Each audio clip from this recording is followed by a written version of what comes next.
Thank you for downloading this podcast from the British Theatre Guide. For more information about British Theatre Guide, please visit britishtheatreguide.info. Luke Wright is a very popular performance poet from Essex who appears regularly on stage, radio and TV and curates poetry programmes at festivals such as Latitude, Festival No. 6 and the Edinburgh International Book Festival, as well as touring the country with his own shows. His latest performance is a solo theatre piece in verse, directed by Nabokov's Joe Murphy, called What I Learned from Johnny Bevan, in which Luke plays Nick, an arts journalist, who is transported by current events back to memories of his days in university in the mid-90s, when his friend, after whom the play is named, changed his life.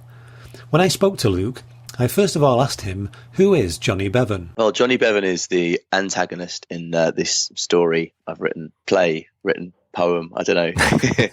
We're calling it a play because that's an easy thing for people to understand. It's basically a very long poem, or it's a verse play told by me. I play the character of Nick, and Nick's best friend at university was this guy called Johnny Bevan, and Johnny Bevan was this whip-smart, mercurial kid from a London council estate. So unlike anyone that Nick had ever met before. And he fired Nick up about politics and music and literature, and sort of basically changed his life. And then the friendship goes sour at some point. I won't give away too much of it. And then Nick and Johnny meet in later life. And so when they're at university, it's 1997, they watch Blair come to power and that big sort of wave of optimism. And they're very excited about the prospects of what the country will become, Johnny particularly. And so their friendship sort of it mirrors what happens with New Labour and how New Labour ends up being a disappointment to a lot of people. I think the statistic that sort of got me was that the wealth gap between rich and poor widened under Labour, which just strikes me as something that should never happen under a socialist government, or supposedly socialist government. So yeah, it was the personal and the political, really, marrying the two things together. And Johnny Bevan is based on someone I went to university with, a friend of mine, who has made a similar political journey to Johnny. So did you have that Johnny Bevan moment when you were converted politically and artistically like he is in the play?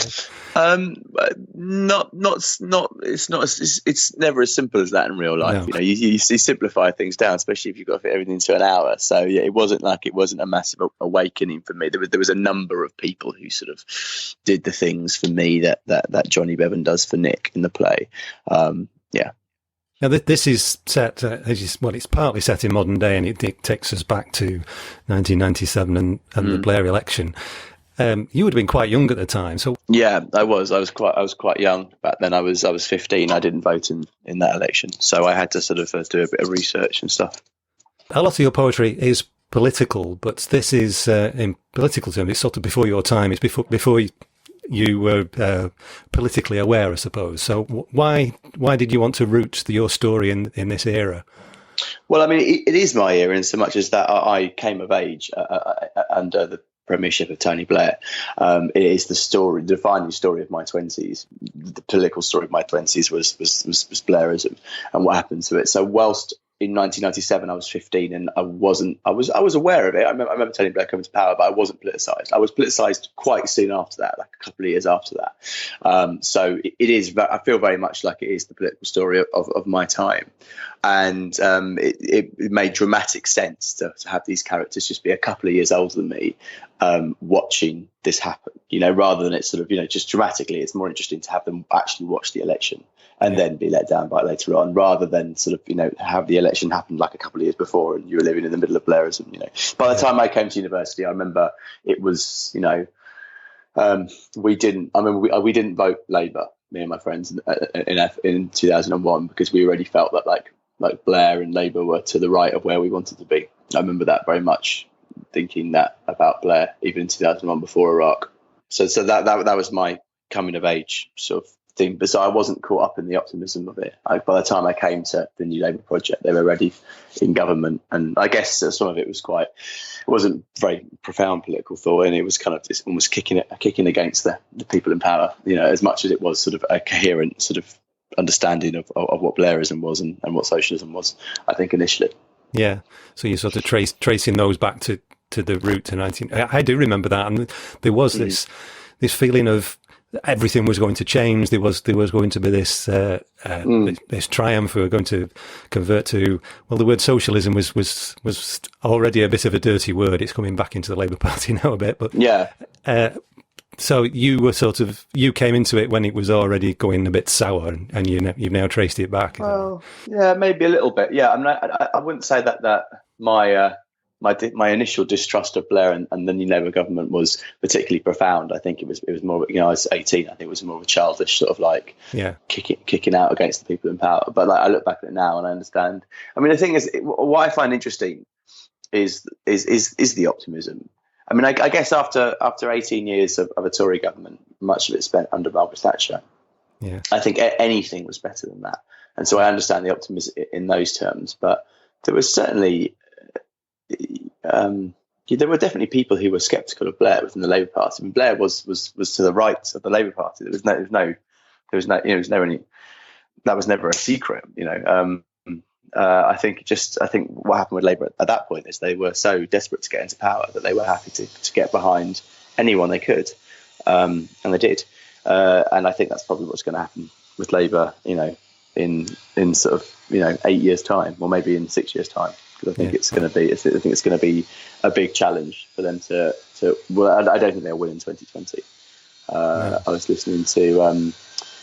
Gloria Del Piero, and who I know obviously has her own agenda because she's on the right of the Labour Party, but she was just saying, look, it just doesn't work like that. You just don't find yourself in power. Oh, actually, so it wasn't her. Well, she was saying that, but also I was listening to an old interview with Michael Portillo, and they said, how did he feel in 1997? He said, actually, it didn't feel that bad to be losing my seat, because he said, I didn't really want to be in Parliament right then and there anyway, because I didn't want to be,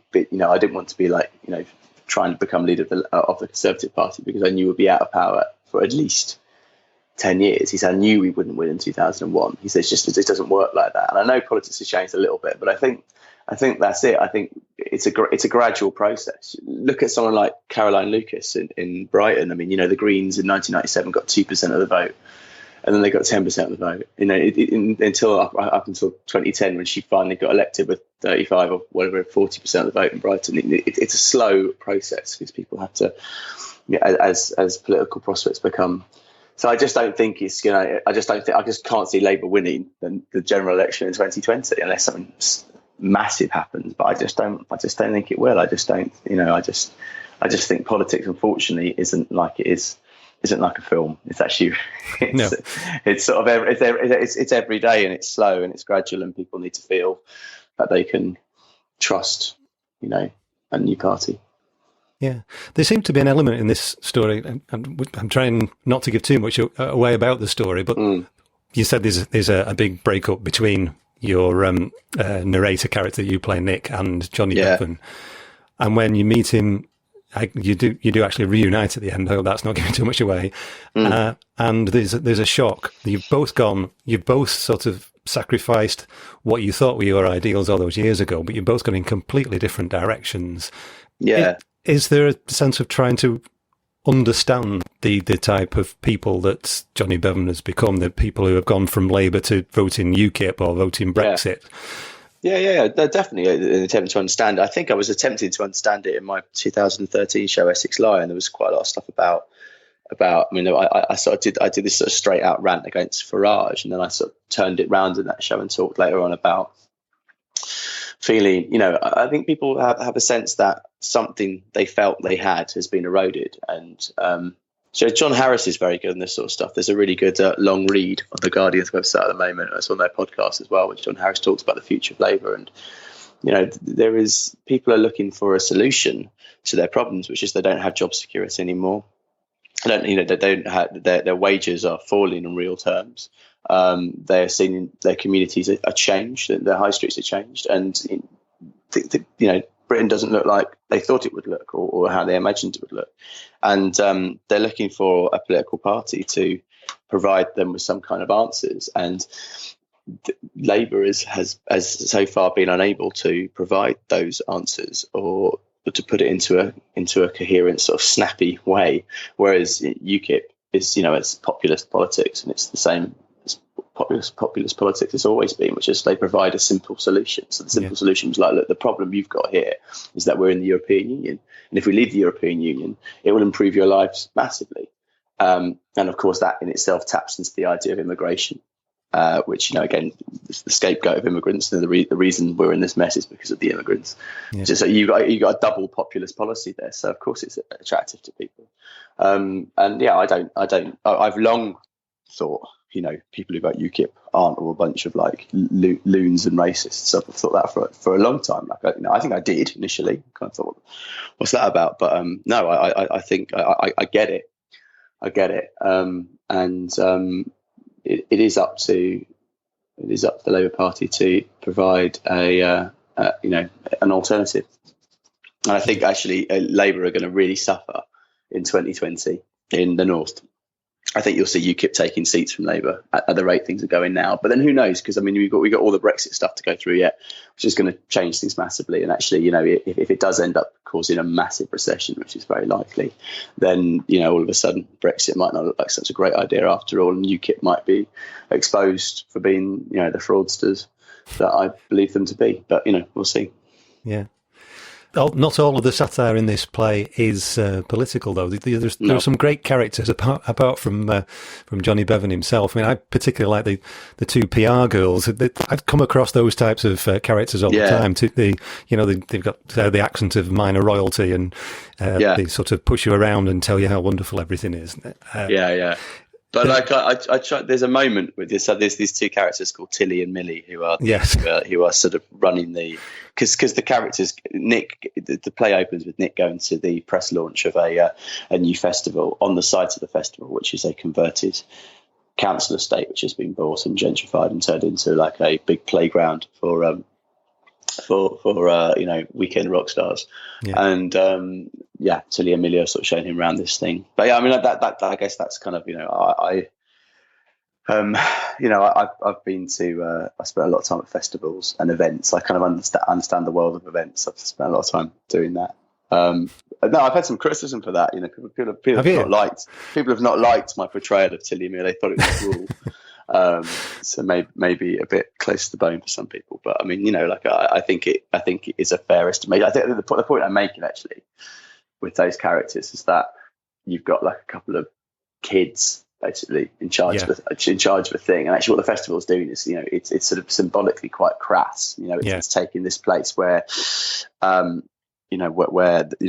sort of this tragedy, and making having a big party on the tragedy and trying to use the authenticity of like this council estate to be like a cool place to have a gig, and it's not Tilly and Millie's fault, but they're the ones who've been they're the public face of it, and so that it becomes doubly crass. But then also there's a moment where Nick is jealous of Tilly and Millie because they are excited to be there, they're excited about life, and I think that's true. I mean when you meet young people who perhaps don't understand what it is they're representing or what they're doing, but they are at least excited, and that's quite nice. And so I don't need it to be a cruel portrayal. Actually, I'm quite fond of Millie as it is. Yeah, I thought it was absolutely spot on. Actually, I've come across several of those this year. They are usually young, almost always female, and they're just very enthusiastic about what they do. But also, the point I make is Tilly and Millie are working for free because they're interning. They're interning, and so they'll do all this stuff. They'll present this, and then maybe they'll get a job at the end of it all. That's something I feel quite passionate about. This idea of interning, where the only people who can afford to do it are people from money who've got who live in London, can live with mum and dad for 6 months where they go and work for free, and it is something that they're trying to eradicate. Nick Clegg was really good in this stuff actually when he was in office about trying to get rid of the unpaid internships, because it is it's something that obviously hugely benefits people from wealth, the media has been overrun with these internships for years. This job insecurity is rife. So it's media and charity work, really, and so the people who end up doing it are the ones who can afford to do it, and that's obviously that's an inequality that needs to be addressed, really. So I wanted to write about that in this piece. Yeah, I found it was certainly true at Latitude, but even in Edinburgh these days, it's rare to hear an English regional accent, even amongst the support staff, other than on stage. Yeah. Well, yeah, I guess. Yeah. Well, that's the interesting thing, actually, because I worked with creative and cultural skills too. I wrote a poem for them about exactly this, about internships and stuff like that. And the artists often are from different backgrounds. Not always, actually. There's still a problem there, but more likely to be. You can get grants, stuff like that. But actually, with the arts industry's biggest problem is everybody else around the artists, all the support staff and all that industry. Yeah, that's where you're even less likely to find people from different backgrounds, because they're the ones where they're the internships and stuff. But it's the same for artists as well. Obviously, to be an artist takes a sort of leap. But there are grants available, and there is support. And I mean, I didn't live at home and on my parents while I became an artist. I temped during the day, and didn't do you know what I mean? So I mean, you can still do art in your spare time initially, and that's what most people do. You can't really go and work for an arts organisation in your spare time, really. So that's why, that's crazy to expect you to work 9 to 5 for nothing for 6 months in order to be able to get a job. That's just wrong, really. So, yeah. You've been doing the performance poetry since you were very young, and you've become famous for that. But now recently you've been pushing into other areas. You've already pushed it into what looked to me like going towards stand-up comedy, because some of your poems, they're not just political, they're very funny as well. And then at Latitude this year, I saw you working with a musician. You were going all rock and roll on us. Yeah. That was just a little experiment, really. The Latitude thing. I just fancied doing something different, so I made some songs, and some that I didn't feel like it worked very well, to be honest. Not live. I think without a band, it always feels a bit of a deflating live experience if you're just working with a backing track. But it was good. It's good to learn that, and I enjoyed making the songs. I think they sound nice on the recordings sound nice. So I'm pleased with them. It's nice to make something to try your hand, take yourself out of your comfort zone, because I wrote all those songs and played all the instruments and stuff on them, and I'm not really a musician, so it was fun to sort of do that stuff and just try something new. And I think creatively and artistically it's an interesting thing to take yourself out of your comfort zone and try and make something, even without the technical skill to do so. But so you've tried that, and now you're going into a different area with theatre. This thing you said at the start, this is being billed as a theatre production, even though it's still poetry. Yeah, well, it's a verse play, I guess. It's a one man verse play. So you can read it on the page like it's a poem, but I did that. Well, I wrote Johnny Bevan like best part of 2 years ago now, really. So I'm about to start working on the next one of those pieces. So it's definitely something for the time being I want to carry on doing, because I think. I don't know. I just think it's a more satisfying for the audience. It's a more satisfying live experience to have this one story that they can just get their heads into and have it do its work on them. Although personally, I really like doing poetry gigs. Like I do at Latitude. Like I just love doing poems, chatting in between. That's when I'm at my happiest. That's like a treat for me. So I need to find the balance between like it being a treat for me, but also being something that the audience want to watch. So yeah. You actually work with the director on this, which perhaps tips it into theatre, which I don't think you've done before. This is Joe Murphy. No, I have. I have worked with directors before. I worked with James Grieve, who now runs Plains Plough. I worked with him quite a lot on my first few shows to try and sort of, elevate it from set to show. But it was just a sort of, scripted set, really. And actually what I discovered, although I love working with James and I learned loads from him, and actually there was something about keeping it rough and ready that was good when you're doing a poetry show. It was just it's a much better way of doing it, rather than writing a big script and like joining together all the poems with very tightly scripted stuff. Much better just take the poems on stage, learn about them, and riff some sort of intros to them, which eventually sort of stick. And I like to make my shows like that so they feel more organic and loose. So making shows like that means that when I come to something like this, which is a fixed text, that it was good to work with Joe. But particularly, mainly, we did a bit of rehearsing, but really it was mainly dramaturgy that he did on it. He was structure and helping me. Just making me sharpen up certain scenes to make sure that the audience were feeling certain things at the right time.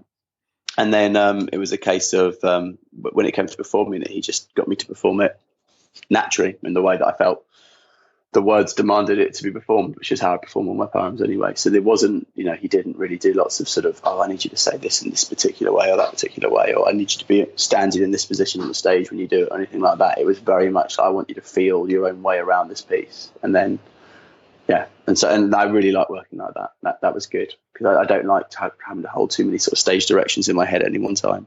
So did that feel very different? Did it feel like you were giving over some control, or do you like the collaboration? Yeah, I like the collaboration, definitely. When Joe said he was only prepared to work on it if I was prepared to edit and do the things he wants me to do, and I said yeah, because I think generally, unless someone is useless, like collaboration will always make it better. And Joe's not. Joe's very, very good, and I know Joe to be good by reputation, and I liked him.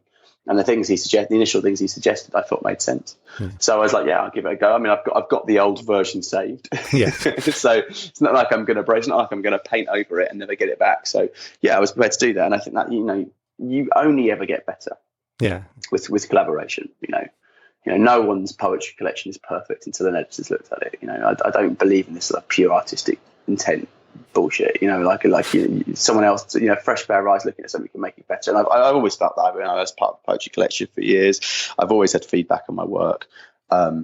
Sometimes it's good to spend a bit of time on your own, finding your own way through. But whenever you go back to another individual that you can trust, it always improves. In fact, my new poetry show, which I'm going to be touring next year, was to support the book that's coming out, which comes out in January. Like, Joe's already gone over all the poems for that and helped me make a selection and an order and stuff like that. So yeah, I mean, I just in a much more hands-off sort of way than he did with Johnny Bevan. But it was just to have his eyes on it, really. Yeah. And you take criticism well, do you? Yeah, I do. I mean, like anyone else, it feels like you've been stabbed in the gut when someone says, "I don't think this is working," but you just have a cup of tea and you sit down and then you see that they're right 9 times out of 10. Or sometimes you don't. I mean, I work very closely with Tom Shivers at Pens and Margins when I put my poetry collections together, and there's a couple of suggestions he's made recently that I've said, nah, you're wrong. Yeah. You're wrong. I'm gonna put that one back in again and see whether you make the same point again. And he doesn't. You kind of think that was just his whim at the time. But quite often I'm like, yeah, no. I mean, when someone's giving you good advice, because you're like, do you know what? I've always deep down thought that, but I thought I could perhaps get away with it. Yeah. Maybe not for other people, but I'm lazy like that. I think I do write things quite often at 90%, and I don't quite give myself the rigorous finishing of process that you just do require somebody else to sort of voice your subconscious, and you're like, yeah, no, you're right, I need to change that. I can do better. Yeah. I mean, in a sense, you get double the criticism being the writer and the performer, so it probably seems more personal, does it, when you get criticism? Well, maybe, but everyone's always so enthusiastic about my performance. It's funny because I consider myself to be a writer. That's what I do, right? That's what I work at and try and get better at performance. And certainly until Johnny Bevan, I just did what felt natural, what I fancied doing. I didn't really care. It's just like, no one else is going to read my poems. That's what I'll do. With Johnny Bevan, but people have always been very complimentary about my performance. Just because I think compared to a lot of poets, it's kind of it's exciting to watch somebody who can, really sort of give their all over to a piece. But with Johnny Bevan, I've had amazing reviews for my performance, and I won an award from the stage for acting. So, which is obviously lovely, but it's like funny. Like I don't see myself as an actor at all. Like I love to tease Katie Bonner about it because she is a proper actor. She's an amazing actor, but I like to tease her that I won an award for acting excellence and offer her some advice on her acting. It's a thing of it's funny to me that I should have that. So, but it has also made me start taking my performance a little bit more seriously. And actually, one of the things I've enjoyed with Johnny Bevan, because one of the things I enjoy with my poetry shows is that I can ad-lib and make up new bits every night so it feels fresh. I can't do that with Johnny Bevan. So I've had to sort of, find new levels of performance and just trying different ways of saying lines. And just like the other night in Cranbrook, there was probably about 15 or 20 lines that I felt like I'd nailed in a way that I hadn't done before. And that's only because I'm really trying now, and because I've been given encouragement, I think, by people. So yeah, I am getting more interested in myself as a performer, rather than it just being a means of making money because I've written the stuff already. So yeah, you do have a distinctive style, though. I know you've I've not seen you together, but I know you've worked with John Cooper Clarke, and you couldn't possibly be more different. The pumped up Essex boy with the laid back Mancunian. That must be quite a contrast for an audience. Yeah, well, I think there's ways that Johnny and I are very similar, and there's ways that we're very, very different. Yeah, certainly. I mean, performance is it's just a case of finding you, Yeah. the real you, but like finding a way of sort of it can't ever be the real you, because the real you is obviously petrified to be in front of hundreds of people. Yeah. It's not a natural thing to be standing in front of. We're not petrified, but it's not a natural thing to be in front of hundreds of people. It's a high pressure situation, so it's a case of recreating yourself in that sort of strange environment. And obviously, I'm a very different person to John. I've got a very different upbringing to him. Like we're interested in a lot of the same things. We share a sense of humour. We make each other laugh, but we are very different people. And but then I think we approach poetry in a similar. There's certainly some crossover sort of stuff there where he's been an influence on me. So like, I mean, he was a big influence on me when I first started, and so that he's part of my artistic DNA. Yeah. But then there's obviously been lots of other influences as well that have gone on top of that. So there's little shades of him in the way that I write, but there's also shades of Evelyn Waugh and John Betjeman and Stuart Lee and Russell Brand. Yeah. There's all sorts of people that I've and plus scores of other sort of contemporary poets whose work I've gone, oh, that's great, I can do that. You just take little bits of other people's art and then you're interested in how it works and it becomes part of you then. And there's scores of other stuff that influences you that you don't even notice it influencing you, because it just goes into part of who your personality is. So yeah. But he's a great guy, and he's a mate. We have a good time. Yeah, we have a good time. Yeah, I can imagine. So you're still doing a new stage show, a new hairstyle every year, and you have your TV and radio appearances. You're creating the poetry programs at Latitude, Number 6 and Book Festival. You still seem to have a lot of energy and enthusiasm for what you do, even after you've been doing it for quite a few years. Yeah, I mean, I have most enthusiasm for writing new stuff and then getting to perform new stuff. So that's the best bit. That's the bit that I love. I mean, curating is there are moments of creative joy in the process of curating, but I like throwing the parties, So I like having programmed it, and then we get to the event, and then we just put on the event and all that sort of stuff. And Edinburgh's very satisfying because we are trying to create little events, we're pairing this person with that person, and the hope that there'll be some alchemy on stage when they perform next to each other or talk. And we had that with the stand-up and spit this year. I thought that worked really well, and it was a nice combination of people. And so that's nice. And also at Latitude, when you sort of stand in your tent and you watch people come in, and one poet that you hope would be good was good, and then the next poet is good as well, and it's a nice little run, and people are really enjoying it, and you're thinking, I put on this gig, this is nice. But that sort of feeling will only ever be secondary to me to actually creating poems or creating a show like that's the really scary stuff. Yeah.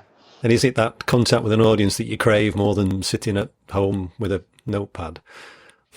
No, I need both. Yeah, I need both. Yeah, but I think the most satisfying thing is writing a new piece. Yeah, that brings me joy like nothing else. But I like to get out and about. I feel like just personally as much as I do professionally, I like to sort of be on the road, going to places. I like exploring. I've got a wanderlust which refuses to be sated. Yeah. So what's coming up apart from Johnny Bevan?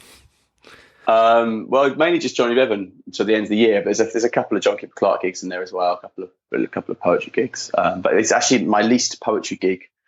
I've got like 4 poetry gigs maybe, like in between now and Christmas, which is just unheard of for me. But then I've got all poetry gigs next year. So the Toll is the next collection that comes out in January, and then I'll tour the show based on that book through till June, and in the meantime be finishing off this new play which will debut in May and then go to Edinburgh in August. So then who knows, I don't know what's going to happen in the autumn next year. Who knows, probably some more poetry gigs, and we'll see what happens. But at the moment I've got enough stuff to keep me going. I can pay the bills. That's the thing I worry about the most. And I'm looking forward to writing the play. I'm a bit scared about starting writing the play, because it's a big thing, but I'm looking forward to sort of being in the thick of it in a few weeks' time. And finishing that off, and that'll be a satisfying, exciting experience. Luke Wright is currently touring the UK until December 2016 with What I Learned from Johnny Bevan. For details of where he will appear, see the gigs page on his website at www.lukewright.co.uk. You've been listening to a podcast from British Theatre Guide. For more information, please visit britishtheatreguide.info.